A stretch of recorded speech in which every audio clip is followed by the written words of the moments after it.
Friends, got an excellent question today from a video I produced in the last couple weeks. The question was from a lady who asked, how did you fund your kids' college? When you're on a fire, you're trying to retire early. Did you leave them alone and they're on their own? Did you fully fund it? What was your plan?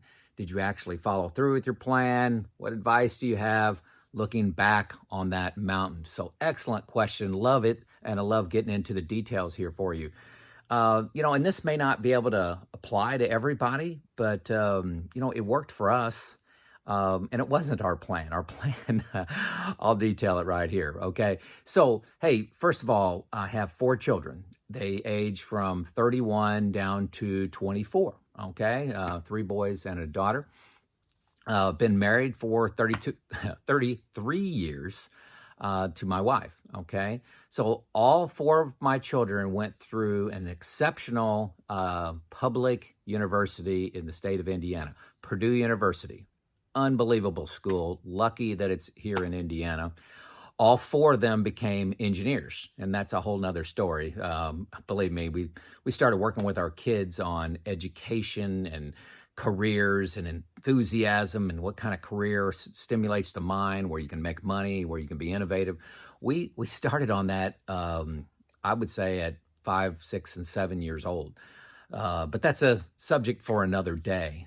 So they didn't just happen to choose engineering. They were kind of guided through questions and discussions, and they made that choice. There you go. Our funding plan. Okay. My wife was educated as a school teacher. She taught school for a couple years, and then we started having children. And the children really came back to back, like every other year. So she ended up staying home to raise the kids. And our plan was, I was working as an engineer early in my career. Our plan was, hey, when she goes back to work, we're going to continue to live off my income, to save off my income, to plan off my income. Just everything's based on my income. And her income, we're just going to sink 100% into college funds for the kids. Okay. Our plan was to pay for roughly half of their college. And then the kids, through summer work and working through school, odd jobs, internships, things like that, and loans that make up the other half of that. So if they don't work, they have to get all loans. If they do work, the loans will be minimized. That was our plan. Okay, that plan fell apart pretty quick. We had 4 kids, and my wife and I sat down. I remember the day. We decided that we wanted to be more involved in the raising of our kids, not trying to judge other people, but we wanted to instill our kids their values. We wanted to raise them. We wanted to be all present for them. So Lisa decided to become a stay-at-home mom, and she was a super stay-at-home mom, heavily involved, substitute teacher, homeroom teacher, all that kind of stuff. She's the one that organized the parties, and, she was that person. So, that changed pretty quickly. The plan moved to us doing that with Lisa managing the home. Okay. And I'm talking about, cutting the grass, all the shopping, all the cleaning, all that stuff. Full-time job, raising 4 kids, doing all that. And I focused 100% on my job and career. So we made the decision, I was getting into leadership roles at that time, that, hey, we could make a lot more money with focusing on one career and being all in on one career than run around with our hair on fire trying to manage 2 careers. Okay. That was just a decision we made. Okay. And I actually ended up having more quality and quantity time with the kids. Because think about it, whenever I was off work, I wasn't shopping, I wasn't cleaning, I wasn't cutting grass, things like that. We contracted some things out, very, very few. But when I was off work, it was family time. Okay. We had dinners together. We didn't let our kids do travel sports, for example. So we really had a lot of time together. I was a coach, 2 or 3 coaches at events at a time. 2 or 3 kids at a time. So I was extremely involved.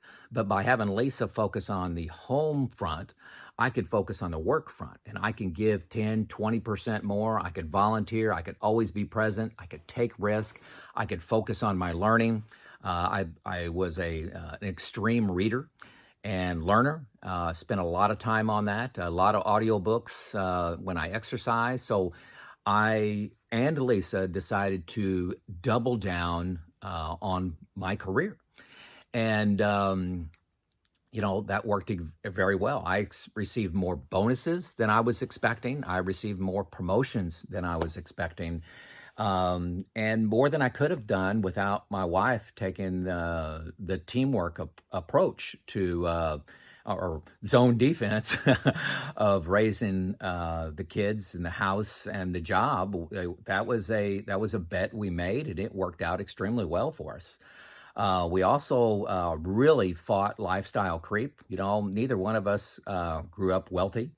I started my adulthood with, other than my education, I had zero, and my wife was less than zero. Okay. So, we weren't starting from, an advantaged position or an extremely advantaged position. I would say the education was a nice advantage for us.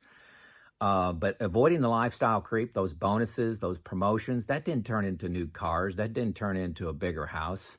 That didn't turn into fancier clothes, more extreme vacations. We just saved, invested, put things in for the college funds. So that college funds um, was more, was probably 75, maybe 70%, rough percent, funded through that.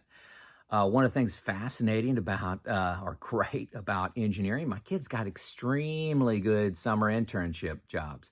I'm talking about $25 an hour. And, so they're bringing home, $11,000, $12,000 during the summer, for 3 summers. So the kids financed a huge portion of their college. So between scholarships that they earned, and all of them received something that they were not all were the same. One had a lot, and but they're all special, great, gifted kids with great jobs right now. But scholarships, work, and focusing on one career made all the difference for us. So I know I'm not trying to judge anybody, but two income careers are hard. It's hard on yourselves. It's hard on your marriage. It's hard on your kids. And we decided to bet on one, and it worked out great. It worked out great, beyond our wildest dreams, focusing on one career. So, hey, folks, it's okay to borrow for college, but I do believe what Dave Ramsey says. It's okay to borrow up to 1 times your first year's salary. So if you're going to get an engineering degree from a nice university like Purdue, if you want to borrow $85,000, I think that's great. You're going to get an $85,000 job. But if you want to borrow $200,000 and to be a social worker making $35,000, that's crazy. We need great social workers, but get that at your community college. Get that at a college where you can maybe do distance learning. Somehow get that with only borrowing $35,000, because you're never going to make that up. You're going to be in a big hole, and you're going to say, what did I do?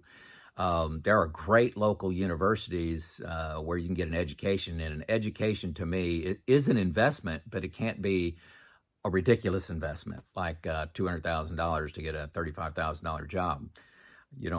So hey, that was our education plan for our kids.